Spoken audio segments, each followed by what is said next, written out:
গৰ্ভ বাসহন্তে পুনু বাস হুয়া কৃতাঞ্জলি কৰি হাত ঈশ্বৰক জীৱে কাৰুণ্য বচনে কৰয় স্তুতি তথাত কি কয়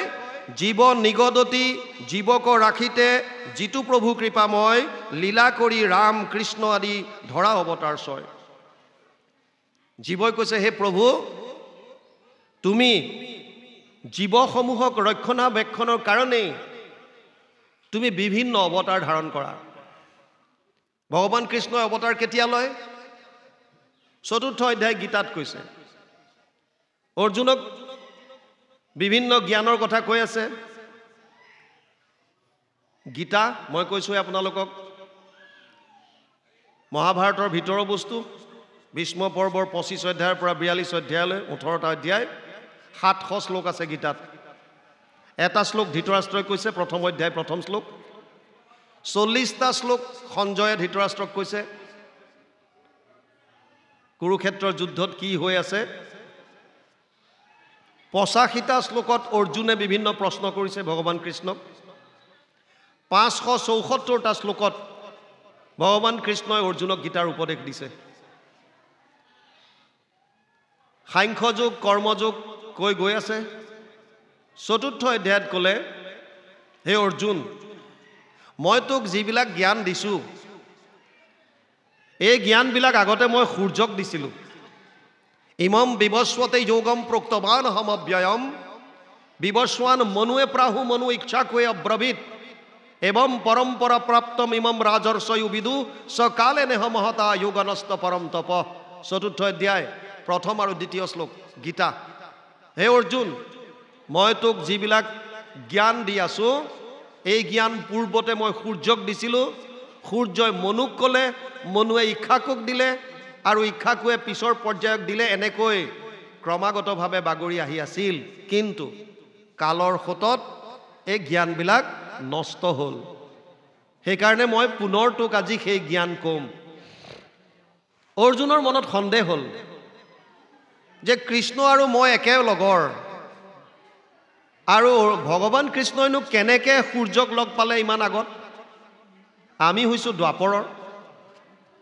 আৰু আদিত্যক লগ পাইছো বুলি কৈছে মই বিবস্বত মনুক লগ পাইছে কেনেকৈ সম্ভৱ এইকাৰণে অৰ্জুনে প্ৰশ্ন কৰিলে অপৰম ভৱতু জন্ম পৰজন্ম বিবস্বত কথম এতৎ বিজানিয়ম ত্বম আদৌ প্ৰোক্তবানিতি চতুৰ্থ অধ্যায় 4 নম্বৰ শ্লোক গীতা হে সখা তুমি কৈছা যে তুমি সৃষ্টিৰ আদিত সূৰ্য ভগৱানকে জ্ঞান দিছিলা কিন্তু তোমাৰ জন্মটো এতিয়া হৈছে অপৰম ভৱতু জন্ম তোমাৰ জন্ম এতিয়া হৈছে মানে মোৰ লগত আৰু পৰজন্ম বিবস্বতৰ বহুত আগতে জন্ম হ'ল কেনেকৈ মই মানি ল'ম যে তুমি কৈছিলা বুলি তেতিয়া ভগৱান কৃষ্ণই তেওঁৰ অৱতাৰৰ বিষয়ে কৈছে ভগৱান কৃষ্ণই কৈছে বহুনি মে ব্যতীতানি জন্মানি তব চা অৰ্জুন তানি অহম বেদ সৰ্বাণি নাত্বম বেত্থ পৰম তপ চতুৰ্থ অধ্যায় 5 নম্বৰ শ্লোক গীতা হে অৰ্জুন তোৰে মোৰে আগতেও বহুতবাৰ জন্ম হৈছে তোৰ সেইবিলাক জন্ম মনত নাই কিন্তু মোৰ সব মনত আছে মই অজু অপিশন অব্যয়ী আত্মা ভূতানাম ঈশ্বৰ অপিশন প্ৰকৃতিশ্যাম অধিষ্ঠায় সম্ভৱামি আত্মমায়া চতুৰ্থ অধ্যায় 6 নম্বৰ শ্লোকত কৈছে যদিও মই অজ যদিও সকলোৰে কাৰণে ঈশ্বৰ তথাপিও মই ভকতৰ ৰক্ষাৰ কাৰণে যোগমায়াৰ আশ্ৰয় কৰি বিভিন্ন অৱতাৰ ধাৰণ কৰোঁ কেতিয়া যদা যদা হি ধৰ্মস্য গ্লানিৰ্ভৱতি ভাৰত অদ্ভুত্যানম অধৰ্মস্য তদাত্মানম সৃজম্যহম পৰিত্ৰাণায় সাধূনাম বিনাশায় চ দুষ্কৃতাম ধৰ্ম সংস্থাপনাৰ্থায় সম্ভৱামি যুগে যুগে চতুৰ্থ অধ্যায় 7 আৰু 8 নম্বৰ শ্লোক অনুবাদ কৰিছে ভাগৱতে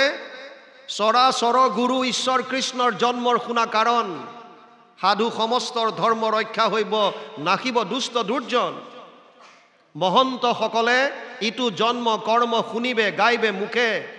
তিনিও তাপক এতেকে নিস্তৰি পাইবে মুখ্য মহাসুখে